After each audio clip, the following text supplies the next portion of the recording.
The Neighbor's Shadow. In the heart of a lively village nestled in the sprawling golden savannas, lived a hard-working couple, Kofi and Amani. They were dedicated to providing a better future for their only child, Jabari. The mornings in their household were quiet, with the first light of dawn barely kissing the horizon when Kofi and Amani would leave for their respective jobs. They worked long hours, driven by the hope that one day they would be able to offer Jabari a life of comfort and opportunity.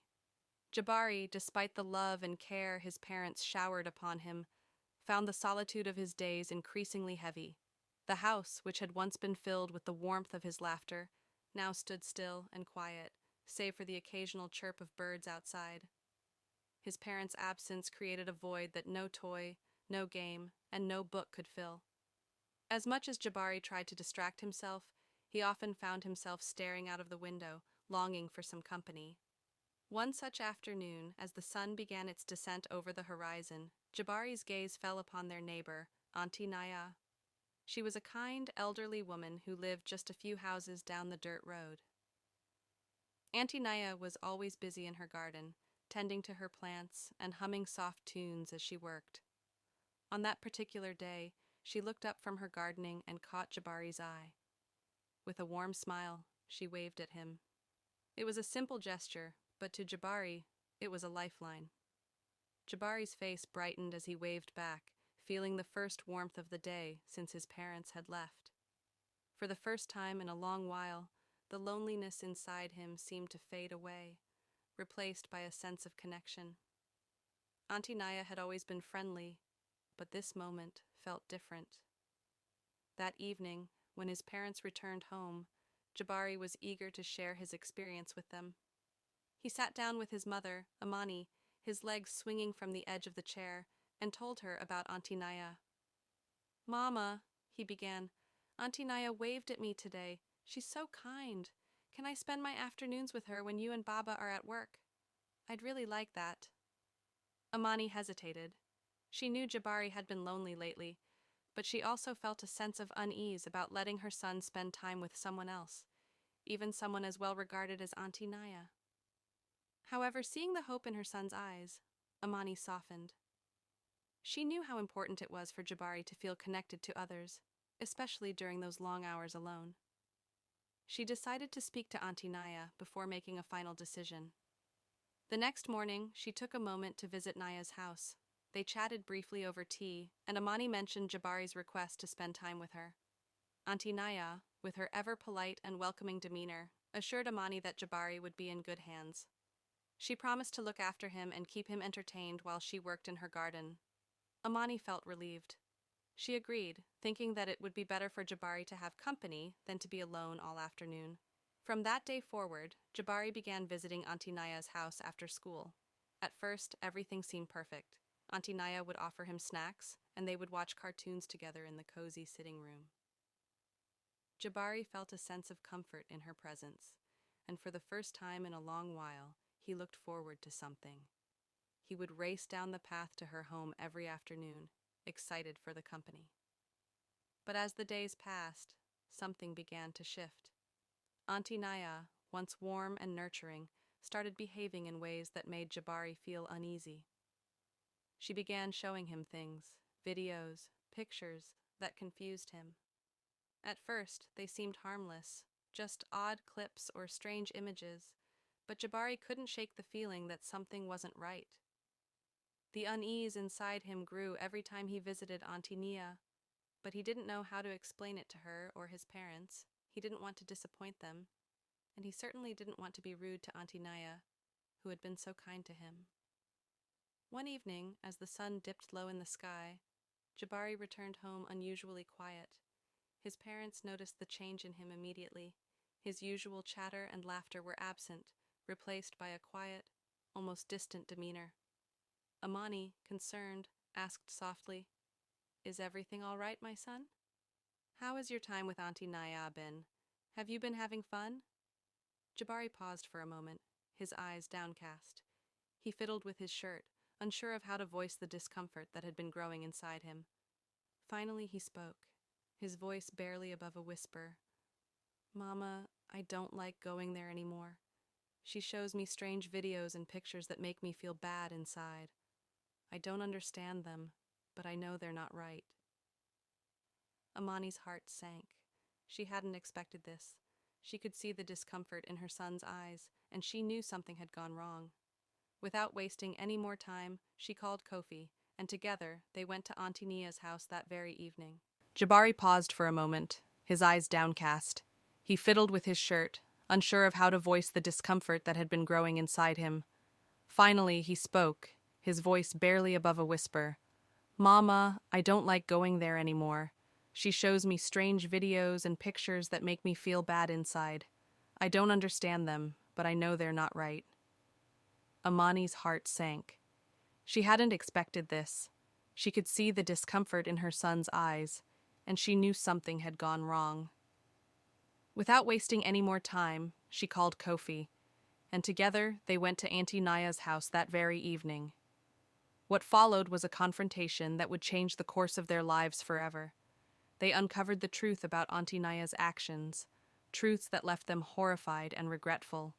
The couple had trusted Naya, believing her to be a kind and loving neighbor, but their blind trust had allowed their son to be exposed to things no child should ever witness.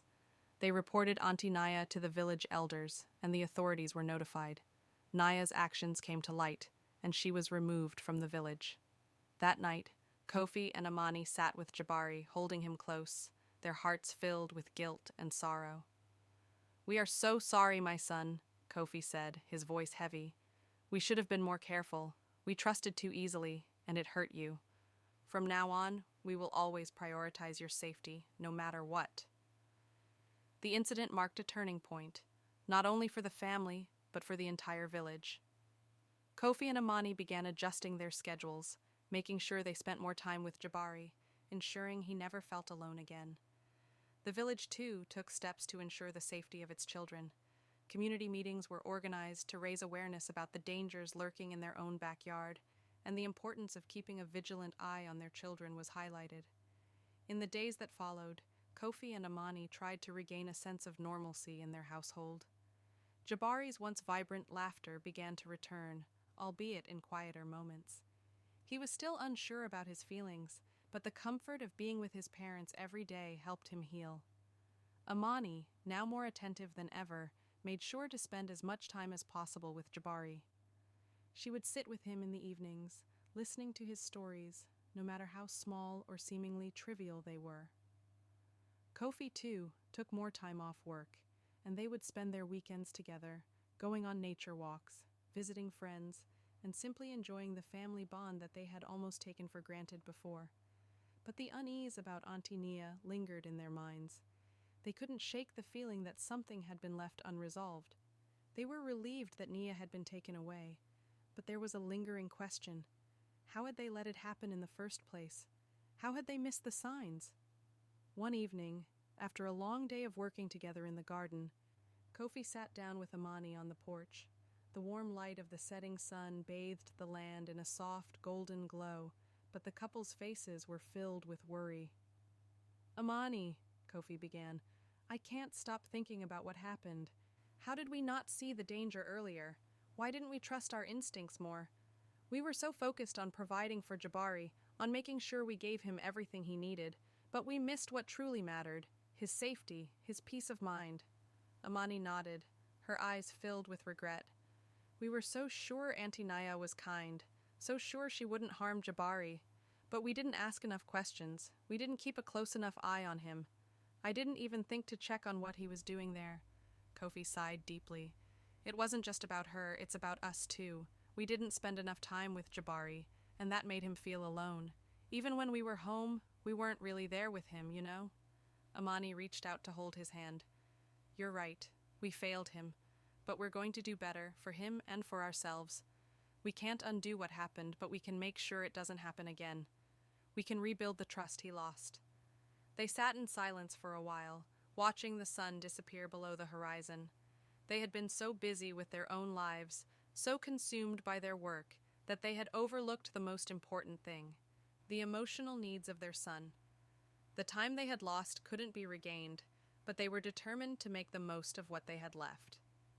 The next day, Kofi and Amani took a step that would set the course for the future. They sought advice from the village elders. They wanted to learn how to better protect their children, how to foster a community that truly cared for the well-being of its youngest members. The elders, wise with years of experience, welcomed the couple's initiative. Together with the other parents, they started organizing regular community meetings where they discussed the safety of the children and how to ensure that they were never left vulnerable again.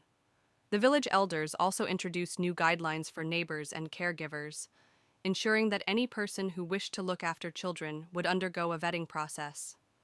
Parents were encouraged to get to know each other better, share concerns, and stay involved in their children's lives.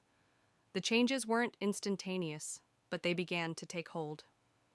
The community grew closer, and a newfound sense of awareness blossomed among the villagers. It became common for parents to check in on each other's children, to ask questions, and to ensure that no one felt isolated or neglected. There was a renewed focus on the emotional well-being of the children, not just their physical safety. As the weeks passed, Jabari began to open up more. He wasn't afraid to tell his parents if something was bothering him, and he no longer felt ashamed to ask for help. Kofi and Amani made sure to check in with him regularly, asking how his day was and listening to his thoughts without judgment. They knew that they couldn't protect him from everything, but they could provide him with the support and love he needed to navigate the challenges of growing up. One day, Jabari sat with his parents in the living room, his small hands clasped together in his lap.